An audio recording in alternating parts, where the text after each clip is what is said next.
সোনার জিদের কাছে হার মেনে চারুর স্মৃতিতে সিঁদুর পরানোর আগে রুদ্রমূর্তিতে হাজির হয়ে সোনাকে উচিত শিক্ষা দিয়ে বিয়ে বন্ধ করল লাবণ্য সেন। হ্যাঁ বন্ধুরা, এমনটাই দেখতে পাবো অনুরাগের ছোঁয়া ধারাবাহিকের আগামী পর্বগুলোতে।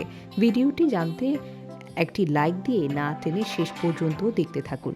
টিভিতে নিউজ দেখে সোনা মায়ের উপর আরও খেপে গিয়ে বলতে থাকে, তার মানে মা বাবাকে আটকে রেখেছে, বাবা যাতে এখানে না আসতে পারে, তার জন্যই তো মা এসব নাটক করছে। ওই মহিলা আমাদের সবকিছু শেষ করে ফেলবে, ওই মহিলা খুব খারাপ।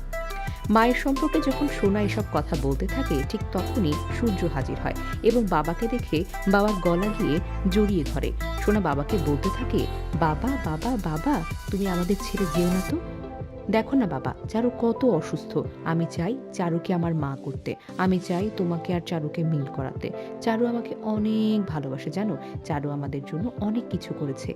মা মা তো কিছুই করেনি, বরং ওই মহিলা আমাদের সব শেষ করতে চায়, আমাকে মারতে চায়। তুমি ওই মহিলার কথা ভুলে যাও তো। যে করেই হোক না কেন, চারুকে আমার মা করে দাও বাবা।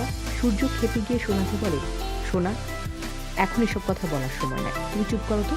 আর একটা বাজে কথা বলবে না মায়ের সম্পর্কে।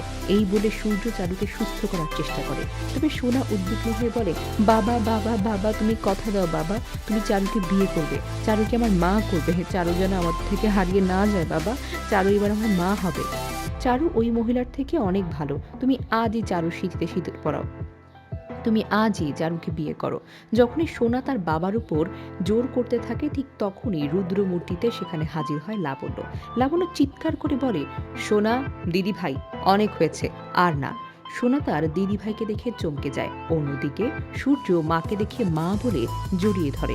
লাবণ্য সূর্যকে বলে, আমি সব শুনেছি সূর্য, তারপর আমি এই মুম্বাই এসে হাজির হয়েছি। আমি বুঝতে পারিনি তুমি আর সোনা দুজনে মিলে দীপাকে এই জায়গায় এনে দাঁড় করাবে। অন্যদিকে সোনা এবং সোনা যে তার মাকে এভাবে অপমান করবে, মায়ের সম্পর্কে এমন বাজে কথা বলবে, এটা আমি ভাবতেও পারিনি। তবে এবার আমার মেয়ে দীপার সম্মান রক্ষা করার দায়িত্ব একদম আমার। আমি হাজির হয়েছি। সোনা দিদি, তুমি আর কোনো বেয়াদবি করবে না, আমি তোমার কোনো বেয়াদবি আর বরখাস্ত করবো না। তো বন্ধুরা, তোমরা এটা কি চাও বলো তো? যে এভাবে যেন রুদ্রমূর্তিতে হাজির হয়ে সোনাকে উচিত শিক্ষা দেয় লাবণ্য? কমেন্ট করে জানাও তোমাদের মতামত। আর আমাদের চ্যানেলে নতুন হয়ে থাকলে চ্যানেলটি সাবস্ক্রাইব করো, যেন অনুরাগের ছোঁয়া ধারাবাহিকের যে কোনো নতুন আপডেট পেতে। ধন্যবাদ।